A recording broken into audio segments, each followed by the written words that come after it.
welcome to the virtual book launch for iheartblob. I think we're really excited now that we have designed a space here to hold a somewhat unconventional or strange launch. But what our thinking is that this virtual space in some way reflects the book itself. So it's a spatial sequence through different chapters and essays of the book, with passages and with fragments of the objects that are there.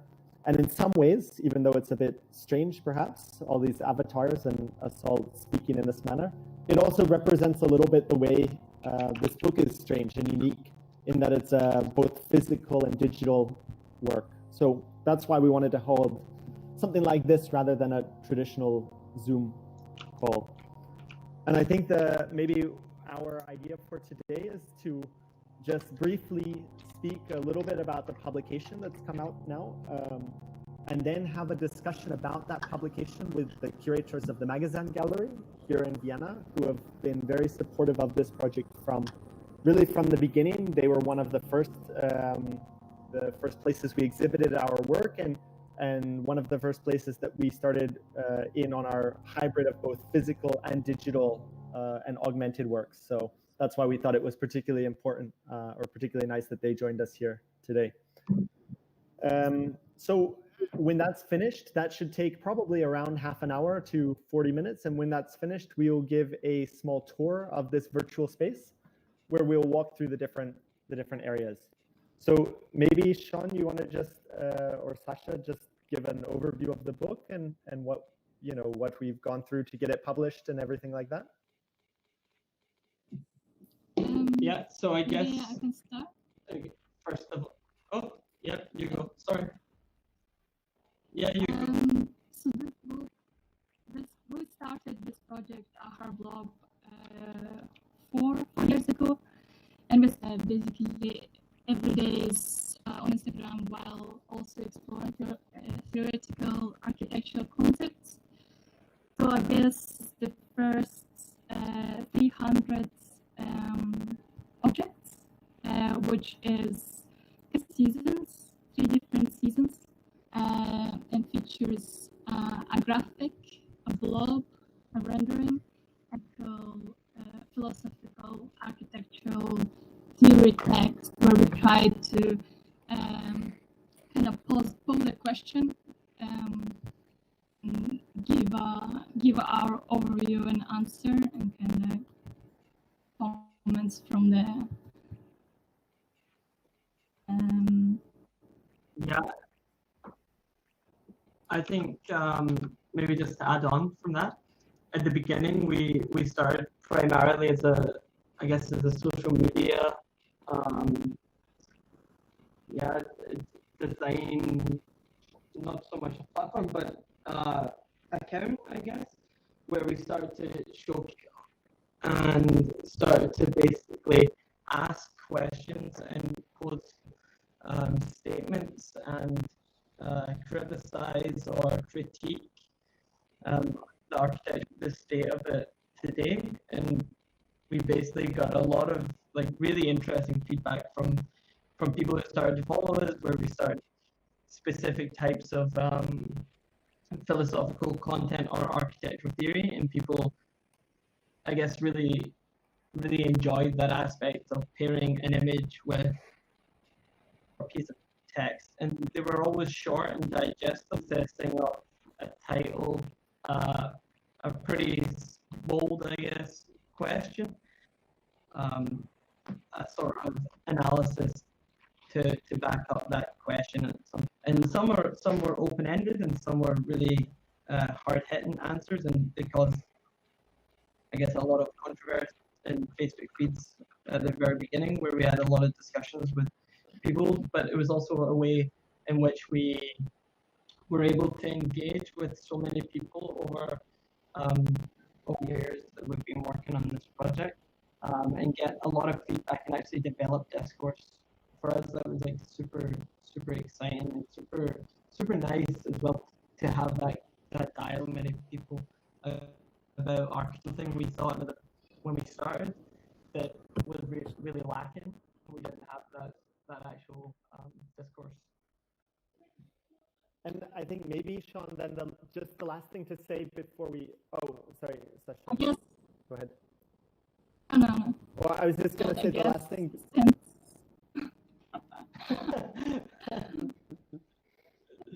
We obviously have a delay.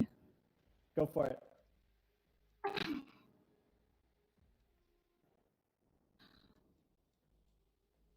I was going to say that I think the last thing to note here is that with this publication, it's been quite a few works, quite a few years even at this point in the making, and we are really thankful that because it took a lot of people to really get this pushed through. So we are thankful, of course, that we had some amazing contributors: Greg Young, Kutan Ayata, Space Popular, Andrew Witt, Gerald Bast, who wrote pieces for us that provided a lot of context of the short form text, which we have throughout the book, and also to the Angavante, the Institute of Architecture, and to Berkhauser, who really never let this project bite the delays in it, to Rosita, to Andrea, to Studio Lin, and all of these people that honestly this book without them going quite above and beyond what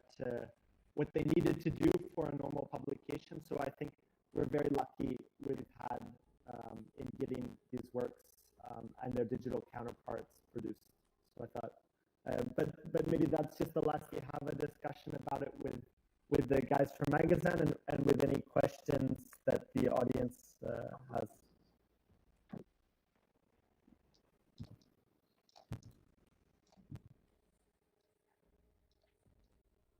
So maybe Matthias or Jerome, you guys want to start the discussion? Am I really tall? Matthias, Jerome, anybody there? Yes, sure. Yeah. Well, no, okay. we cannot hear Matthias. Matthias, where are you? Matthias, are you okay? He's trouble. Well, He anyway, says, can you hear me? Matthias, we can't hear you. thanks a lot for inviting us. I mean, we are very happy to be part of this. We had the chance already to have a look inside of your book, so it's also quite exciting to see how you designed this a bit to the structure of the book. Maybe we can talk about how you transformed these elements from your Instagram feed. Actually, this is where you first published all these objects, actually, yes, and how you transformed the structure of the book into this kind of non-linear catalog. Mm-hmm. Where's Are we there? Okay. Sasha? You know? Yeah. Oh. Well, I guess our work always, as it was mentioned before, is structured in an image and text. Working in seasons before, so said 100 days, 100 objects for a particular brief we would set up for us. First 100 objects we started with, and which are featured in the book, were abstract objects, no floor planes, environment, nothing. So just objects in itself, basically. And you would be able to see this kind of transition when you're going to do your little tour through this space. Then the second season we slowly started adding these a floor, basically how the objects meet the floor and people, and that's kind of changed the object itself and the style you will be able to see. And the third season within the book and in the exhibition space is started designing the actual floor where the object meets the floor. So I guess this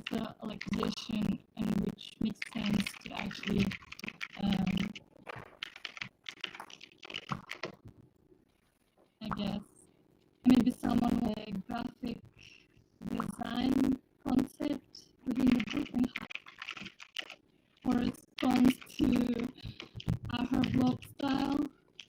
We've done a brilliant job arranging the objects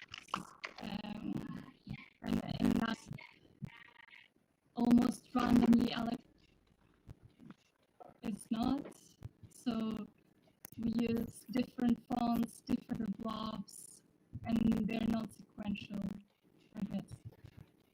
But I think also maybe what's interesting is like this nonlinear reading is part of the concept of the whole of the book and of the whole project, because part of the form text, of course, it's not the usual way that you would convey these really deep ideas. I mean, it's very difficult to speak about Deleuze in 225.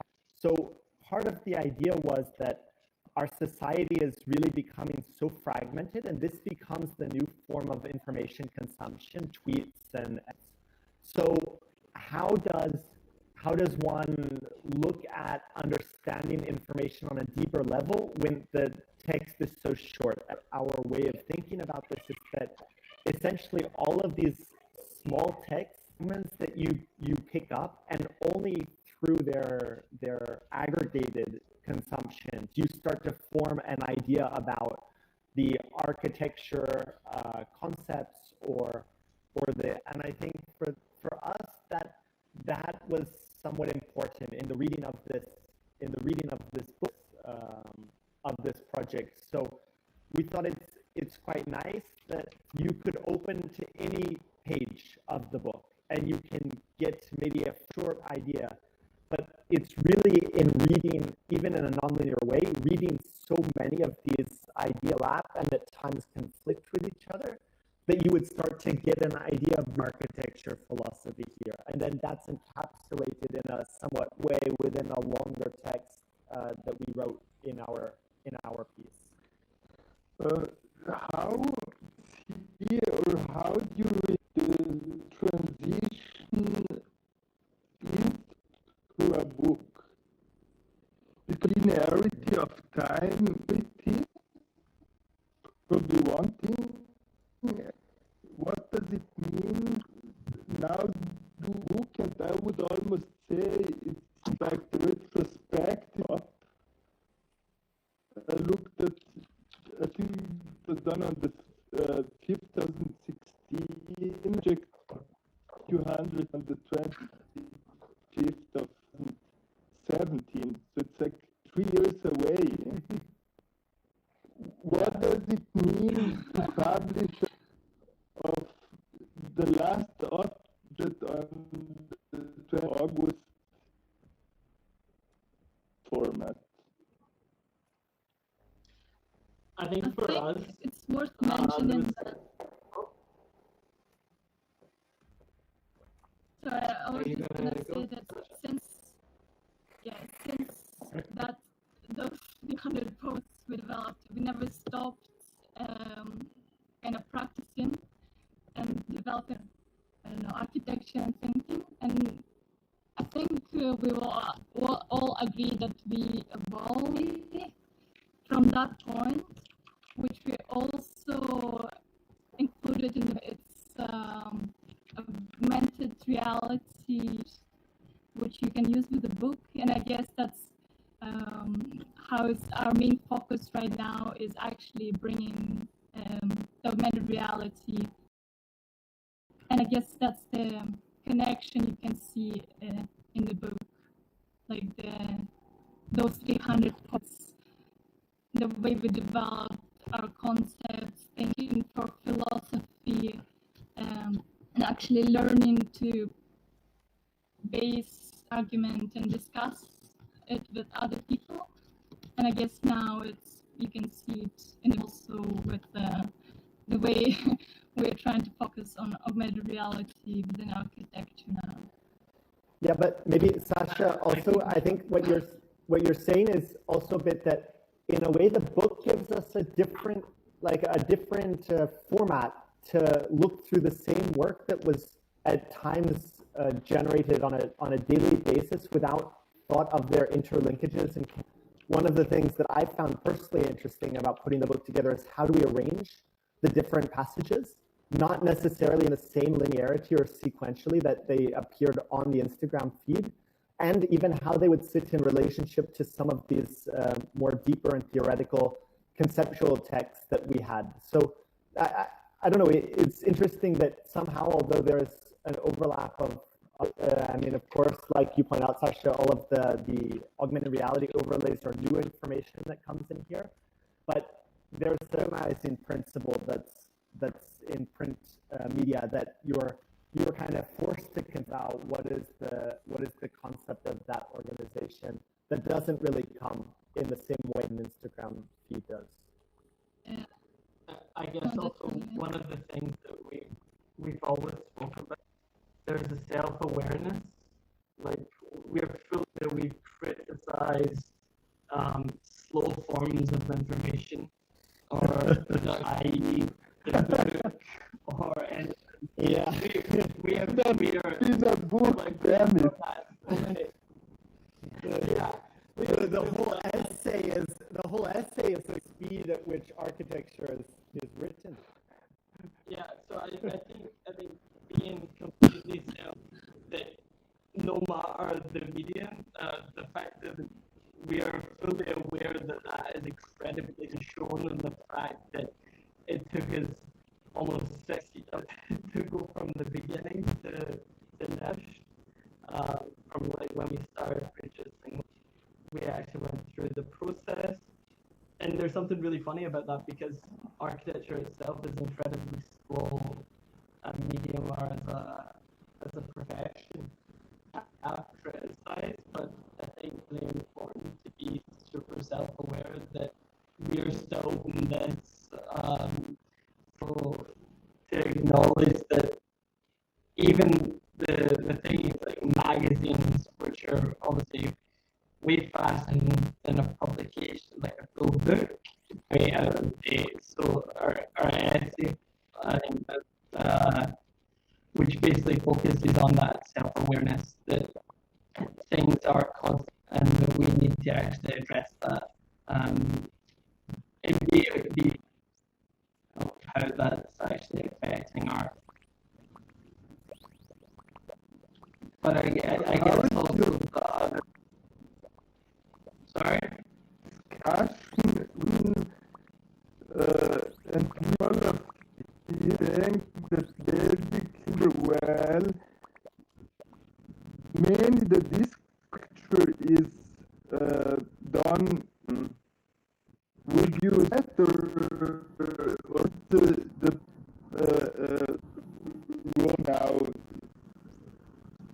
in the, I think in we'll the argue that the discourse of architecture isn't primarily through print medium, and I think we need to be that, because we see things like memes, pages that are filled with architect angles become far more than the discussion through text medium. All I can hear is hearts. Yeah, but I think it's really interesting, because I very fervently believe that. But at the same time, one of the things in this particular pretty useful or pretty helpful to go beyond that.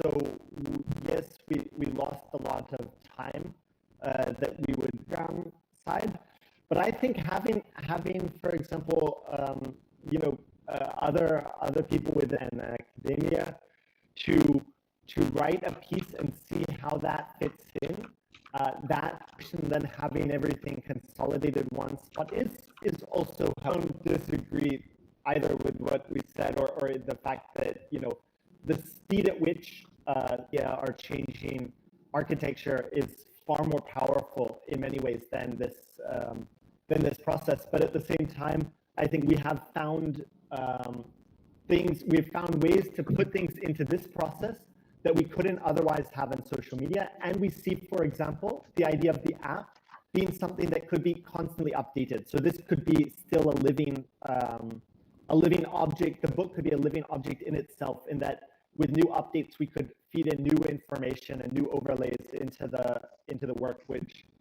maybe in some ways helps that acceleration. Yeah, I felt the exact same like that, but we were add to the book that makes the book real time, slow paced, essentially. I think the app being real time is super important for us, because without that app, we don't have constantly updating production of information that we can actually add to the app. It's constantly updating, and I think that's one thing really important for us. Like recently, we built like this small pavilion, and once the pavilion is gone, augmented reality content that was left over. So the pavilion, even though it's physical and it's gone, or it was removed because it was only there for the augmented content lives on essentially. And for us, that was something that was super interesting app project, but also now for the book, where the augmented reality, this real time updating piece of information distribute.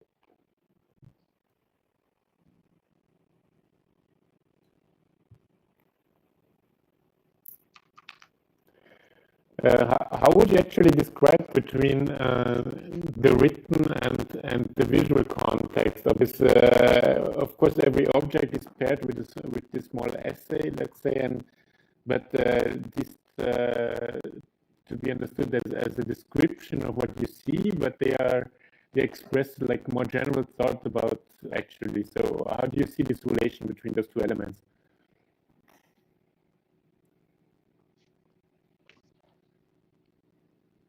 Well, I guess so we always look at the image and the text as equally important, but yeah, exactly, that we're directly correspond with each other all of the time.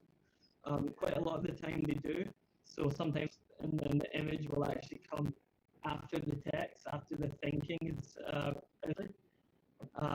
but then also, like you said, it's not descriptive, but rather thinking about the way, the means, and how we're producing something, or thinking about an architectural theory through design form. As well. I would say that between like. Yeah, and I would say that sometimes there's more connection, perhaps, than is noticeable, because important is that the connection doesn't need to be explicit, but there is, because they are always prepared. There is some connection there. So I remember offhand, I don't remember which object it is, but there was an object that looks fairly strange, and it was made with an MRI scanning software. And the text that accompanied it, whether we can misappropriate tools from other professions of seeking new formal innovation. And I think on the surface, because it's not explicit, this object was made with a medical software for brain scans. They make two completely disconnected things, where in reality there is a linkage there. And I think simply each corresponding text and its image were prepared at the. There was a common thread somewhere. It could have been a particular formal investigation that we were going through, and of course, those are stronger than others. But I think there is something interesting in even almost in the other connection between an object and its text. Quite a lot of objects and texts were quite steadily charged and quite a strong opinion on some. In that way, you would look at the object, you would be able, with that kind of vague connection, in that kind of way. So it's not a text about about the floor. It's not as direct. It would be more as an abstract. How would you character?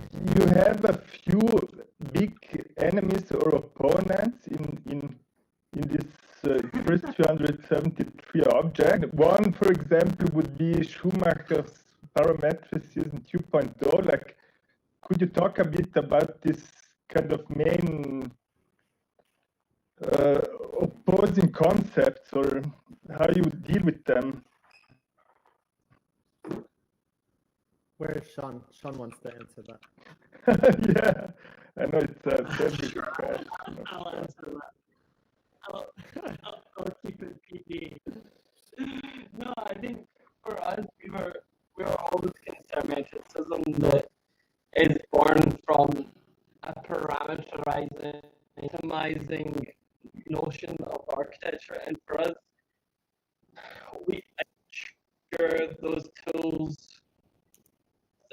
for developers and people that want to make the more because they can calculate the square meter far more ensure there's been innovative work done in terms of pavilions, often turn into nice folded or structures. But I guess for us, we were always that notion that architecture should be purely parameter. So I think for us, we are looking like misuse most of these tools to create new architecture rather than to just all that already exists, or even worse, to optimize until architecture doesn't exist. And I think that's one of the things that we've looked at. Schumacher's parametricism has become a little bit of an enemy for us, I guess. In terms of Sean, tooling, Sean, would you also sort of talk about? I know one of the things we've mentioned before is the emphasis that that parametricism is brought to, which is on the one hand important, but comes at the expense of the end result of the design. And so I think it's some of the objects that we have in this publication. There was a real spatial or formal manifestations in here, and it was in ways so it was looking at the object itself. I mean, especially looking, even reading a lot into the theory of triple O about sort of the alone piece in which we would consider the work, the process by which we get there. Because I think one of the with parametricism is there, and it's not a system, but it happens a lot in parametric projects. A helper script, for example, that generated this thing and iterated. And I think that there's the trap there with parametricism. Always be cognizant that what really matters is the end result and not just the method by which you can. Yeah, exactly. You could compare it to as you could compare it to like the CNC and the manufacturing became interesting because but then the same thing happens when they were interesting for the first when we realized these are slowly becoming possible. When they are possible, you can actually argue from C-mills or put together with some sort of manufacturing because that itself is interesting. And it is at the beginning when it's the same could be said for parametric system where when we weren't able to produce the type of like Ben said, grasshopper scripts and so on, using just for the sake of being new technology or new formal attributes. We weren't spoken about so much the actual form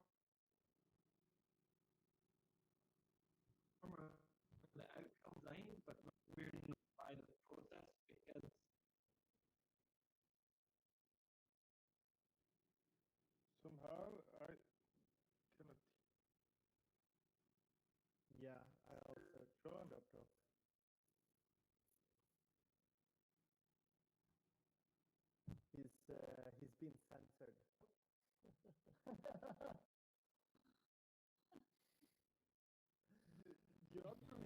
Yeah, you're cutting.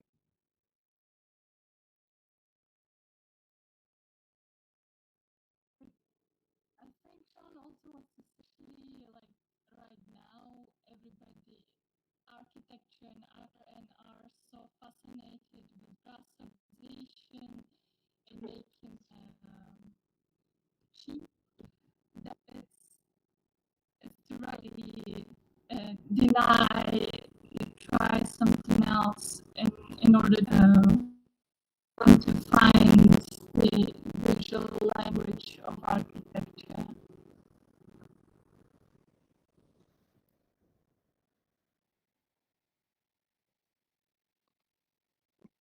I think one my last and tweet about it once, but what is the political implication about that?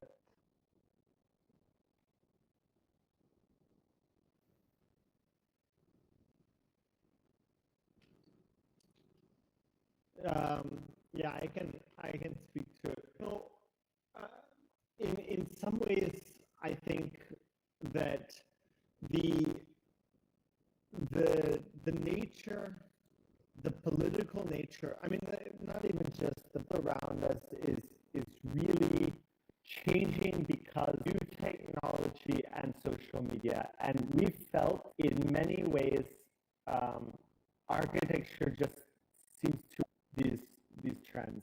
And um, to put it maybe more bluntly, that there's these deluded high builders within architecture communities, not everywhere, but it's still pretty solidly firm way. And I think what we're trying to do is look forward, that is in some ways more decentralized. Why we look at new tools. That's why we look at social media platforms. That's why we look at uh, different forms that we are perhaps trying to make architecture a little bit more open, a little bit more accessible, and a little bit less hierarchical and reliant on this idea from Ayn Rand that there is a strong old white male said from here a white male, but that this is changing, and that architecture to stay relevant needs to start changing too, because these are here to stay, and this kind of new society is here to stay. And so if we don't start to embrace, then somebody else will, and all of a sudden what should be a job of designing space, like what we are in here now, a virtual, there's architecture thought that goes into this. But if architects engage with these types of new mediums, and these then other people will, and it might be an ad or PR marketing firm that begins to build these, and then architects much left to do.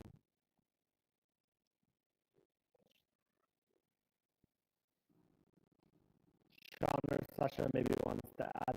I don't know. Yeah. Yeah.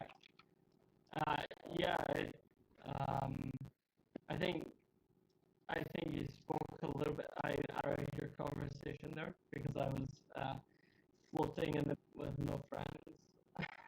Vision and technologies, and not the adapters. Do you think maybe it makes sense to just, I if guess there's also any... just to add on from what's that.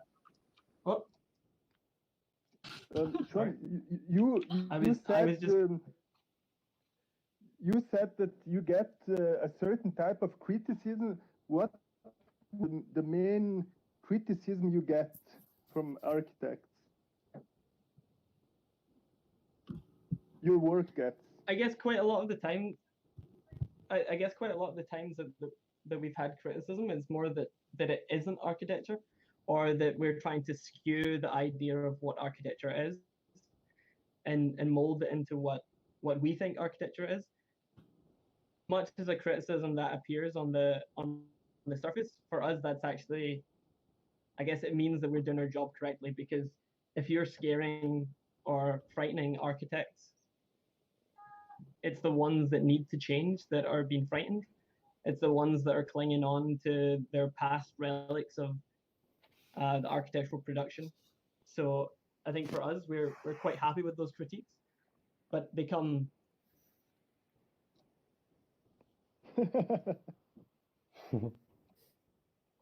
And one thing we've had quite a bit was or one of the discussion we've had colleagues as well, that the production of tools. So for us, like, we're really interested in producing our own tools, and there's been a lineage for architecture using tools like what Ben said, misusing MRI tools. In the 90s, it was obviously misusing animation tools and film tools, and now we're more looking at misusing game tools. For instance, the space that we're in right now. For us, we are really interested in actually designing our own tools, because tools we actually won't be able to contribute to how they're designed and how they're actually used within things like cities, where people are actually designing games to design cities, where designers that are designing this, and they don't have the same background in space and spatial thought that architects do, and we think it's we're actually contributing to this. We're not going to get that seat at the table, essentially. But Sean, I mean, I think it's quite funny. We had an architect. We had an architect, a very even arguably famous architect, tell us one time that for him, architecture needs to have 4 walls and a roof, and otherwise it's not a discussion about it being architecture. And I think, you know, for us, that's such an antiquated notion. It really, we couldn't disagree more with that as the definition of architecture today. But you know, that was a major professor in the US, and somebody who is very influential because of and well respected. And I think that in some ways shows the distinction that we have, and maybe why some architects look at our work, these kind of virtual worlds and augmented reality and weird ephemeral objects, and think, you know, this is not 4 walls and a roof, and this is a distraction from what they believe architecture is. We just think that is not where architecture is going, and not even where it is now. And if it is not architecture, then what is it always? Yeah, and media. But what is the role? I mean, what Sean got to there in the end, I mean, what is the role of the architect? It is about designing space and experience and form, and there is no part of that is requisite for a physical built structure that cannot also be present in especially things like AR and VR environments, which is where people are experiencing more architecture. You know, the average person, I think there is something about, you know, experiencing more architecture, for example, online than you experience in reality, because you go through so many images, because you play video games. So, you know, the role of the architect is changing, and I think some people don't want to accept that, but it's going to change regardless. Does it make sense now, because we are running up about 15 minutes left, that if there's some questions we could answer that, and otherwise we can give a tour of the space, do you think? Or yeah, I think Wilhelm always has questions.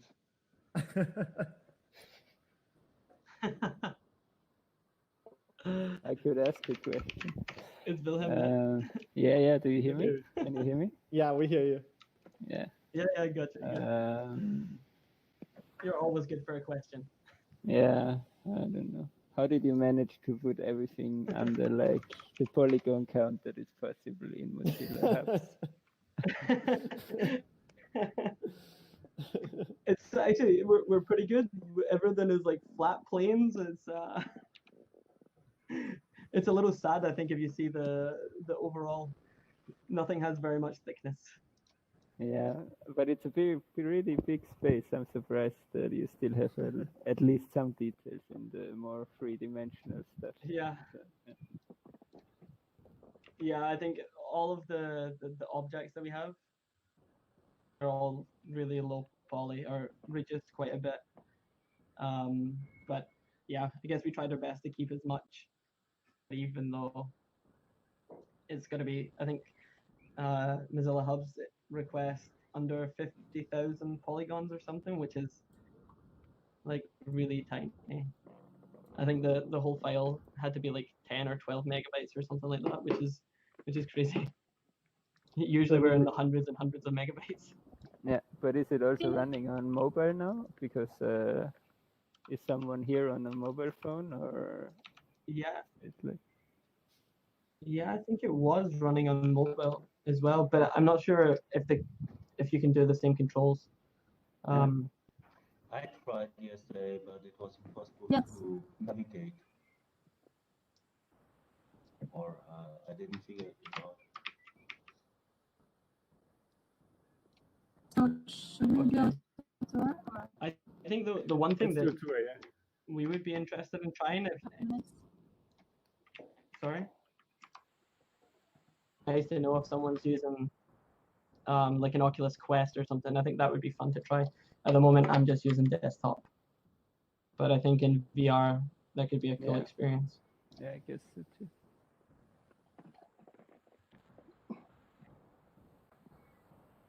Are there other questions? Okay, should we do that tour, Ben?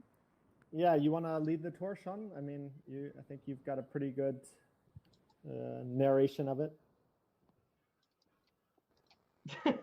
Do I? Okay, I guess everybody can follow me. If I think we've lost quite a few people that are in. If you get stuck, you can fly in the space somewhere. Yeah. But hopefully everything should be possible to walk on. I hope. But if we come back through this door.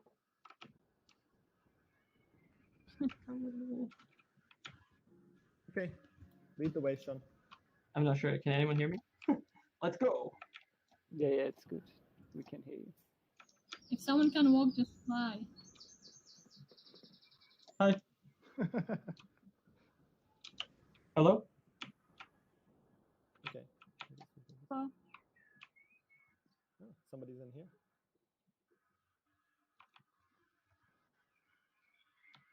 Frozen on my end. So I don't know where anybody is. Ben, do you have a better stream? Maybe you can lead on. All right. Everyone can follow me. I'll lead it on. I don't. Maybe he's fallen off. So I think we're starting here at the entrance of the book,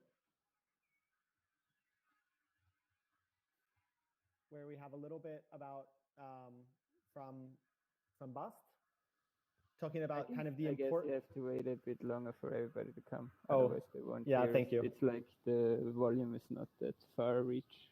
Actually. Yeah. Thanks. Is everybody here? Okay. I think we are kind of a small group. I don't know what happened to Sean and Sasha. Maybe they're. Oh, here comes Sean. I think I'm back. Okay. How's it going? All right. You want to go? Should I haven't done we anything. enter the book? Yep. Sure. Let's go. Let's Japanese peaches here. You can read that later on. I think when we come in here, it's going to be a lot louder for most people. If you want to turn down the background noise, there's a little. Okay. All right. I'll do it. It's fine. So I think here what we really liked from this quote in Bast from Bast is that he just has been supportive of this project really from the beginning. I think when we first told him about the idea that we are doing this kind of this book with augmented reality and that it creates a connection between the new tools that we're investigating. I think he's been super supportive from the beginning. So we can enter the book then here through one of our more provocative texts about Rem Koolhaas. We just walk here. So, oh, I'll wait for people to come.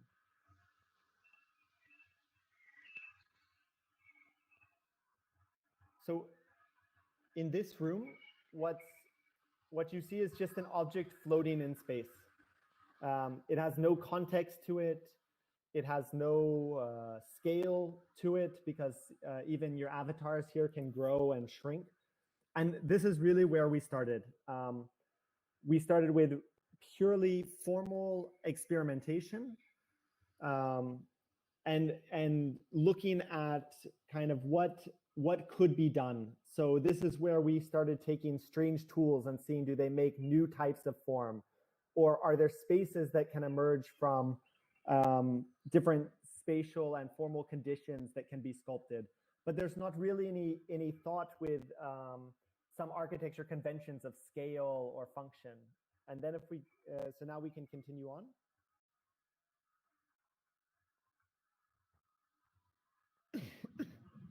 And here we enter season 2 of the book. So here all of a sudden we introduced the ground plane, and it's just a flat, undifferentiated plane. But immediately you have to think about whether the object touches the ground or not, and how it might rest on the ground. And the second thing we introduced in this season is we introduced scale characters or figures. And the idea here was, all of a sudden, these very abstract objects started to get a much more concrete understanding by placing a person, and whether that person is the size of an ant or the size of a mountain completely changes your reading of the object. So in some ways it was a restriction or a constraint, but it made us think about kind of these fundamental architecture ideas when we do that. And I think what's really nice is each season of the book is paired with specific text. So for example, here, Michael Young's text is very relevant about how the seams within architecture create this kind of uncanny feeling of what is real and what is not real, because the same way that adding these new constraints do. And then if we kind of keep following along in here, this is just a bake room, little place to like project things. So we can go this way. I'm not sure where you are, Ben. I don't know if you can hear me. I'm here. I'm in this room, and then following this big arrow. Because. Or you want to say more? Because your character's not moving or anything. Oh. I'm at the exit to the season 3. So if we go down here, to get further, you'll have to right click to jump down or to fly.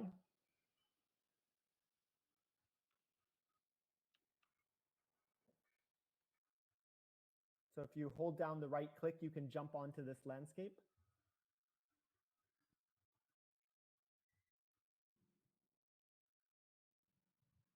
Or if you're having trouble with that, you can do /fly, and then you will be able to fly around the space.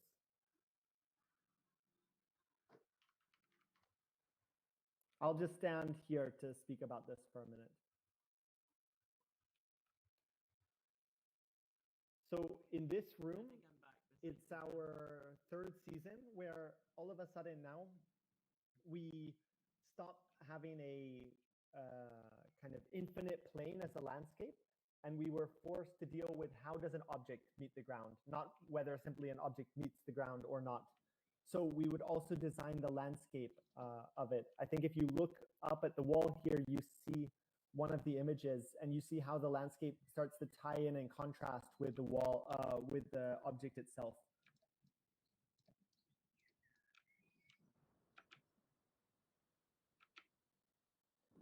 I guess maybe one thing to touch on from Wilhelm's comment about the polygon count, you can see the difference between the object here and the object that's rendered on the wall. The polygon count is quite reduced, I would say.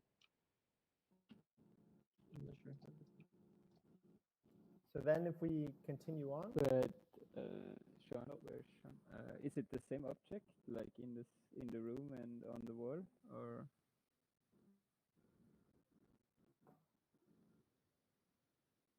Yes, it is. I think he's disconnected, but I think Yeah. I think it is.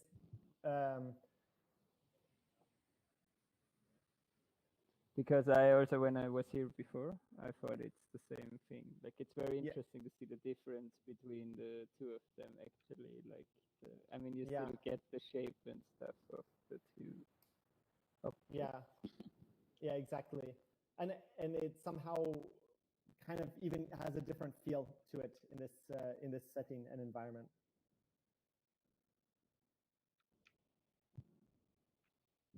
So I think if we continue on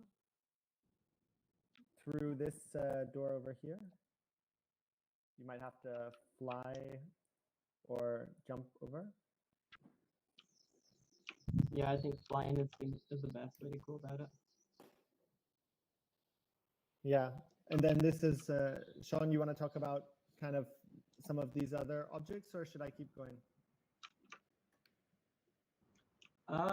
Yeah, we can just continue through this. Just a continuation of some of season 3. But nice to think about is if people are interested to read some of the text from Space Popular or from Kutan. I think Kutan's is really great, actually. I think it kind of leads on from what we were talking about earlier, this idea that architects, I guess we've had that critique that architects make buildings quite a lot, and they don't make, I guess, virtual spaces or augmented reality spaces, which we couldn't disagree with more.